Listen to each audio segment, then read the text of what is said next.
Nagtatakbuhan ng mga lalaking yan sa isang pedestrian lane sa GMT Street sa Santa Barbara, Iloilo. Ang grupo, pinagtutulungan palang bugbugin ang lalaki na kaputing pantalon. Sunod-sunod na tadyak at suntok ang sinalo ng lalaki na ilang beses pang natumba. Natigil ang pananakit ng may lumapit na mga motorista para awatin sila.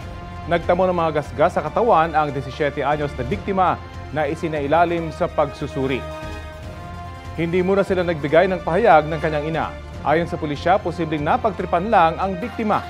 Tinitingnan din nila kung may kinalaman ng gulo sa pakikipaghiwalay ng biktima sa dati niyang karelasyon. Sa ngayon, may persons of interest na sila at inaasikaso na rin ang mga dokumento para sa pagsasampa ng reklamo.